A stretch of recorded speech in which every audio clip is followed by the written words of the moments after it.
Welcome, Rhonda here with Foods 101. Today I'm showing you how to make a no-bake banana pudding. Fabulous. Got this recipe from Jeff over at the Pressure Luck Cooking Channel. Big shout out to you, Jeff.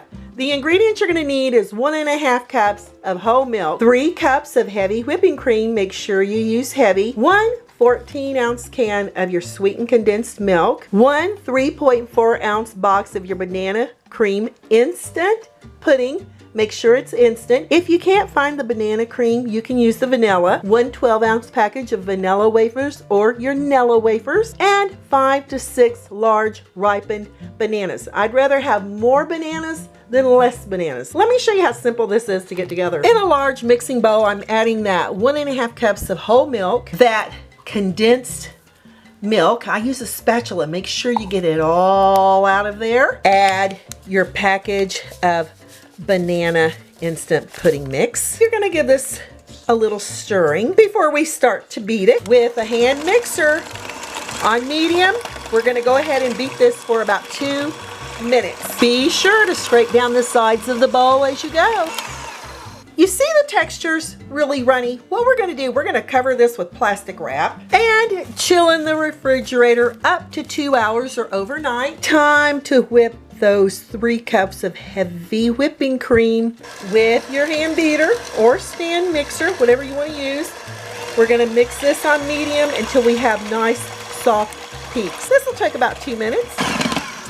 After about a minute, I've decided to add a teaspoon of vanilla. This isn't necessary, and I know I didn't have it in my beginning ingredients. I just am assuring you it will raise the flavor of this banana pudding. We got about another minute of whipping, and I've got it on high. Now we have this heavy whipped cream. You want to make sure you don't whip it too much or it'll turn to butter. Back with our pudding mixture. Look how nice and thick that banana mixture is. That's what you're looking for. Gradually take that whipping cream and start folding it in to our banana mixture. So we're just going to go over and above and around to start incorporating the lightness of that whipping cream. You're going to add it all in here.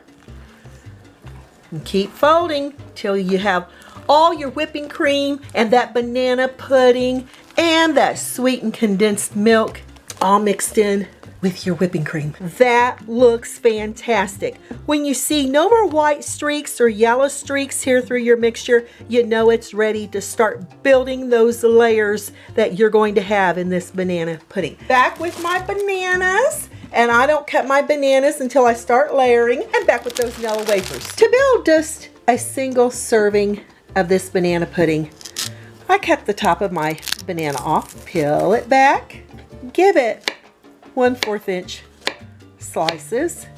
For the edge, I like to put a Nilla wafer in the bottom, take the dome shape, put it on the outside so you can have a pretty presentation that you'll be able to see through your glass bowl.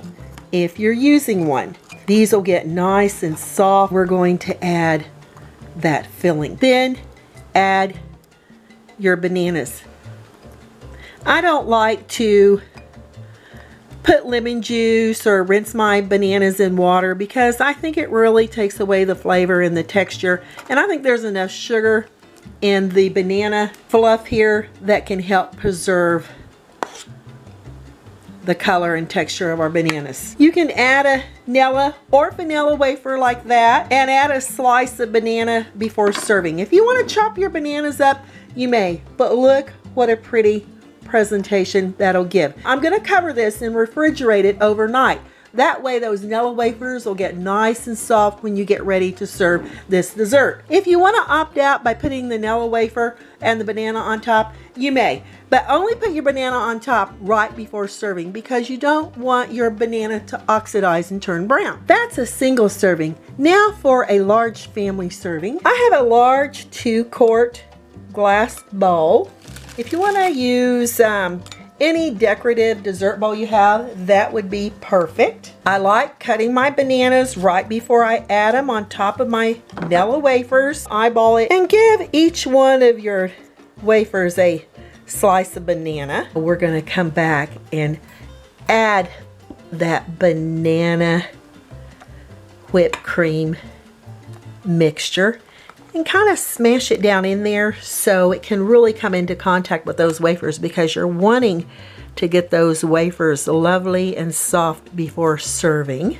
And it'll absorb, those wafers will start absorbing the moisture and the flavors from the bananas and from this beautiful creamy texture we're adding. Around the side, I'm going to add the wafer. You want the dome shape out. We're going to go back and add slices of banana on top of the wafer. I really crowded my bananas here on my Nilla wafers. You don't actually have to sit the banana right on top of the Nilla wafer. You can just squish it all in there together. We're going to add another layer of that banana whipping cream and scoot it from side to side. And I'm getting a little low on my wafers, so I'm not going to go around the edge of my bowl here with the wafers, but I am going to add a few wafers here on top as another layer. Again, we're just going to do this. Add the bananas, and I'm going to start crowding this and adding it right here on the pudding because I got plenty of bananas left. I don't have a lot of wafers left because I want to use a few to crush to put on the top. It'll make a beautiful presentation. Once you get those bananas on, you can just kind of push it down in there. I'm going over this bananas and wafers to seal the dill of my banana pudding in a bowl. That's looking beautiful. Now for the top, I'm going to crush these few wafers right in its bag and add them right here to the top of that banana pudding. Right before you serve this, you can add a few little slices of bananas on the top if you wish, not necessary.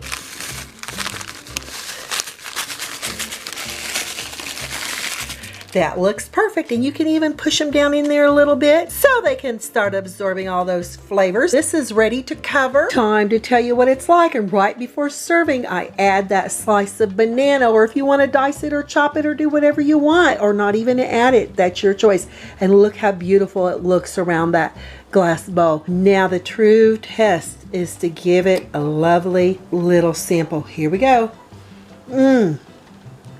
Wow. That banana and those wafers are absolutely light, fluffy, homemade whipped cream, fresh whipped cream. That banana flavoring's coming through from that instant pudding. Those fresh bananas. This is absolutely addictive. A light, delicious dessert. And you made it. Yeah, you're wondering what happened to the big banana pudding dessert I made? Here it is. And I'm taking it to share with a lot of fun people. They're gonna love this no-bake banana pudding dessert. I'm Deronda with Foods 101. Leave me a comment, give me thumbs up. Hit that notification bell to be the first to get my new YouTube food videos. Thanks a million for watching, y'all, and I'll catch you lovely people later.